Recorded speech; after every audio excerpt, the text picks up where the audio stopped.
ठाकुर जी एक दिन खेल रहे सब सखान के संग, और खेलते खेलते इतने में श्रीदामा भागन लगो। ठाकुर जी बोले, ए श्रीदामा कहां को जा रहे है? श्रीदामा बोलो, लाला ससुराल जा रहा हूं अपनी। ठाकुर जी बोले, नंदगाम सुनो, बरसानो सुनो, वृंदावन सुनो, गोकुल सुनो, जे ससुराल कौन सा गांव है भैया? श्रीदामा हंस के बोलो, लाला ससुराल गांव को नाम ना है। तो बोले, फिर कहा है ससुराल?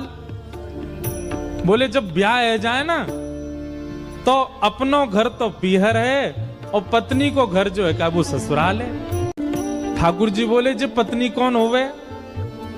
बोले, लाला जैसे नंद बाबा की तेरी मैया यशोदा पत्नी है, ऐसे ही मेरा ब्याह है रो, मैं वो पत्नी लेवे जा रहा हूं, तो पत्नी के घर को ससुराल के में। ठाकुर जी गए श्रीदामा के पास, ओए श्रीदामा मेरो ससुराल कौन सा है? मेरे ससुराल को नाम बता। श्रीदाम बोलो, मुंह का पता तेरा ससुराल कौन सा? तेरी बहू जहाँ की होगी वही तेरा ससुराल। बोले, मेरी बहू कहाँ है? श्रीदामा बोलो, लाला मुँह मत पूछे, मैया तो जाके पूछ। ठाकुर जी तो आज पहुंच गए सुबेरे ही, और यशोदा मैया से जाकर के रोने लगे। मैया बोली, काय गुरो रहा लाला? बोले, मैया तेने मुँह इतनी बड़ी बात छिपाई। मैया बोली, कहा छुपा दियो मैंने? बोले, तेने मेरी ससुराल को नाम ना बतायो आज तक। मैं 3.5 बरस को बूढ़ा हो, अभी तक मुँह मेरी ससुराल ना पता। और वो श्रीदामा अपनी ससुराल गए बहू लेवे। यशोदा मैया बोली, लाला तेरी संगत सुधारनी पड़ेगी, सबरे सखा तो दिन ब दिन बिगाड़ते जा रहे हैं, तूने एक बड़ो है जा, तेरी ससुराल है जाएगी। ठाकुर जी बोले, बड़े कैसे हूं मैं? बोले, जब खुद दूध पीन लगेगो, खुद नहान लगेगो, खुद तैयार है जाएगो, घर के सब काम अन्य करने लगेगो, तू बड़ा हो जाएगो, तेरो ब्याह करा दूंगी। महाराज वही दिना ठाकुर जी गए, अपने सबरे पुराने लत्ता कपड़ा लेकर के आए, धोने लगे उन्हें, अपने आप दूध पीन लगे, अपने आप भोजन करने लगे, अपने आप ही उठ पटांग श्रृंगार करने लगे। शाम को बोले, मैया मैं बड़ो है गो, अब ब्याह करा दे मेरो। मैया बोली, वाह दिन में ही बड़ो है गो तू। मैया तो बोले, मैया देख तू बात ने मत बदले, बार बार मुँह कह तू ऐसो कर तो ब्याह कराऊंगी, बड़ो है जा तो ब्याह कराऊंगी। अब सब काम मैंने कर दिए, घर के सब काम काज करने लगो मैं, देख अपनो श्रृंगार खुद करके आऊं, देख कैसो लग रहा हूं मैं। मैया बोली, ओठ वारी चीज आंखन में लगा के आयो, आंख वारी ओठन में लगा के आयो, यूं करो बड़ो है गो मैं। ठाकुर जी बोले, मैया मेरो ब्याह करा दे, नहीं तो श्रीदामा बहू लेके आ रहा हूं, बाकी बहू ले आऊंगा मैं, वही की बहू को ले आऊंगा, वही की ससुराल को अपनो बना लूंगा। तभी एक सखा दौड़ो दौड़ो आयो, बोले, ए लाला देख श्रीदामा बहू लेके आ गो। बहू को नाम सुनते ही ठाकुर जी तो मचल गए, लेके चल मुंह को जल्दी। मैया रोकने लगी, बोले, लाला ने सुधर के तो जा, कैसो बन के जा रहा है? ठाकुर जी तो दौड़े दौड़े गए, बोले बीच रास्ता में रोक ले, सबको कथा पता है। माधवी की माँ ने पहले ही मना करके भेजा था कि बोले तेरे सखा, तेरे पति जो श्रीदामा, उनके जो सखा कृष्ण है, उनको मुख मत दिखाइयो। ठाकुर जी पालकी में घुस गए, हाथ पांव जोड़ के कहने लगे, भाभी जी एक बार ने अपनो मुख दिखाए दो, लेकिन माधवी ने नहीं दिखाया। ठाकुर जी कह रहे हैं, देख ले, बड़े बड़े जोगी, बड़े बड़े तपस्वी, बड़े बड़े ध्यानी हमारे मुख को देखवे के काजे तड़पे, और हम तेरे सामने बैठे, तू हमें मोहना दिखा रही अपनो। माधवी ने मुख नहीं दिखाया। ठाकुर जी बोले, ठीक है, तड़पेगी मुख को देखवे के काजे। माधवी बोली, मोह ना तड़पनो, मेरे पास मेरो खसम है, वही देख लूंगी, तो मैं काहे को देख लूं? ठाकुर जी बोले, वचन दे के जा रहा हूं, तड़पेगी। जैसे छोटे से बालक कभी कभी बड़ी बड़ी बात करते हैं तो बड़े लोग उसको मजाक में लेते हैं, ऐसी माधवी ने भी मजाक में लिया, देखा ही नहीं ठाकुर जी को। श्री शुकाचार्य जी वर्णन करते हैं, वृंदावन में कैसी स्थिति है। गोपियां दोहन करती हैं तो घर घर घर जो दही की मथनी की आवाज आती है ना, उसी में ही कीर्तन करने लग जाती हैं। कृष्ण ऐसे, कृष्ण के नेत्र ऐसे, कृष्ण की नासिका ऐसी, कृष्ण के कान ऐसे, कृष्ण को मोर पिछ ऐसो, कृष्ण की पीतांबरी ऐसी, कृष्ण की भुजा ऐसी, कृष्ण के चरण ऐसे। कोई गोपी अपने घर में चौका लगा रही है और चौका में पौंछा की जो छर्र छर्र आवाज आवे, वही छर्र छर्र ध्वनि में ही कीर्तन करने लग जाए, कृष्ण ऐसे, कृष्ण ऐसे।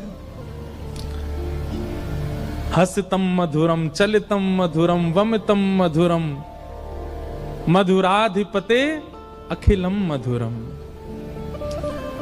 इन सबकी बातें सुनकर के मीराबाई, माधवी को ऐसा लगता है कि इन सब से तो मैं श्रेष्ठ हूं, कम से कम अपने पति की हूं, इन सब की तरह तो नहीं। पूरे दिन उस कृष्ण की प्रशंसा करती रहती हैं। सब गोपियां माधवी से कहती हैं, अभी तक तेरे सामने आयो ना आए और तेने अभी तक देखो ना आए। अरे या प्रेम को काम भावना ते मत देखियो, 3.5 वर्ष को 4 वर्ष को है, लेकिन वाक्य प्रति एक अलग ही प्रेम प्रकट है। जाए माधवी सबको ज्ञान देती है, बोले चाहे 3 वर्ष को 4 वर्ष को है तो अन्य पुरुष, क्यों उसकी बातें करती हो, क्यों उसकी ओर देखती हो। लेकिन 24 घंटे गोपियों के बीच में रहती माधवी को और कोई चर्चा ही नहीं सुनाई देती। सब केवल कृष्ण की बात करती हैं। जल भरती हैं तो, बैठती हैं तो, भोजन बनाती हैं तो, बतियाती हैं तो, श्रृंगार करती हैं तो, हर समय कृष्ण कृष्ण कृष्ण कृष्ण। माधवी ने कुछ समय अकेले रहने का भी प्रण लिया, लेकिन अकेले रह नहीं सकती, जंगल है, कहां अकेली जावे, जाना पड़ता है। उस एक दिन रात में सोई तो अब कानों में कृष्ण कृष्ण कृष्ण कृष्ण गूंज रहा है, तो कान बंद करती, पता नहीं पूरे दिन इतना नाम सुनती हूं कि अब तो कानों में भी यही गूंजता है। कान बंद करके सोती है तो स्वप्न में कृष्ण ऐसे हैं। अब कृष्ण देखे नहीं है, लेकिन उसको श्याम वर्ण, पीली पीतांबरी, वंशी, मोर पिच्छ सब अनुभव होता है। उठ के बैठ जाती है, नेत्रों को मीटती है, क्या करूं मैं, नहीं चाहती है स्वप्न मुझे आवे। अब धीरे धीरे माधवी की स्थिति ऐसी होने लगी कि अब वो ना चाह करके भी कृष्णमयी ही हो गई है। रात्रि में सोती, अचानक उठ बैठती है, ऐसा लगता है मानो जैसे उसका हाथ पकड़ लिया हो।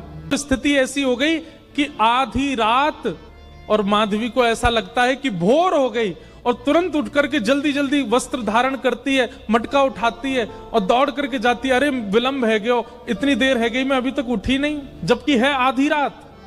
दिन रात सब परिवर्तित हो गया। पहुंच गई यमुना तट, और यमुना तट जाकर के देखा एक भी गोपी नहीं है, तो माधवी को लगा कि मैं विलंब से आई हूं, सब शायद जल भर के चली गई हैं। जल भर के रोज जाती है माधवी, लेकिन आज पता नहीं उस पात्र में इतना भार कहां से आ गया कि स्वयं ही नहीं उठा पा रही है। इधर उधर देखने लगी, याचना करने लगी, कोई तो आवे, कोई तो उठा दे, और तभी कोई नहीं है वहां। नंद नंदन श्याम सुंदर चलते हुए आ रहे माधवी के पास। माधवी की मति घूम गई है, आधी रात ही आ गई, और तभी ठाकुर जी वहां पहुंच गए। पहले तो चाल देखी तो चाल पर मोहित हुई, फिर जब वक्ष देखा तो वक्ष पर, जब हाथ देखे तो हाथ की चलन पर मोहित हो गई, और मुख देखा तो भूल गई सुध बुध। ठाकुर जी आए और आकर के मंद मुस्काए के बोले, हेरी गोपी उचाए ना पा रही, चल ले मैंने एक हाथ लगा दूं, उचाले याकू। और एक तरफ से माधवी ने मटकी पकड़ी और दूसरी तरफ से ठाकुर जी आकर के नन्हे से गोपाल जी ने जैसे ही हाथ लगाया मटकी उठने लगी, लेकिन मटकी पर नेक सहारा देते माधवी रख लेती, ऐसा नहीं।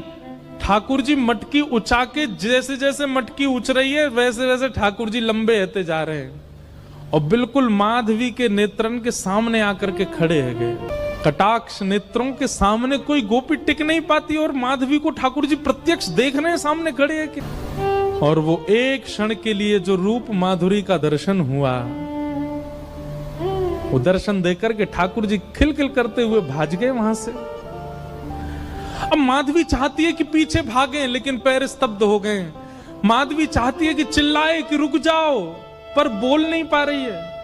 माधवी चाहती है कि इधर गए मैं नेत्र घुमा करके देख लूं, पर नेत्र घूम नहीं पा रहे। पूरा शरीर मानो जैसे एक स्थूल स्तब्ध एक मूर्तिमंत की तरह खड़ा हो गया है। केवल नेत्रों से अश्रु गिर रहे हैं, कुछ नहीं कर पा रही, बेसुध है माधवी। वहीं खड़ी रही तब तक जब तक भोर में गोपियां जल भरने नहीं आ गईं। अश्रु जलों से जल पूरा वस्त्र भीग चुके हैं माधवी के। और तभी सब गोपियां आई, आकर के देख, अरे ये माधवी ये पहले ही आ गई जल भरवे।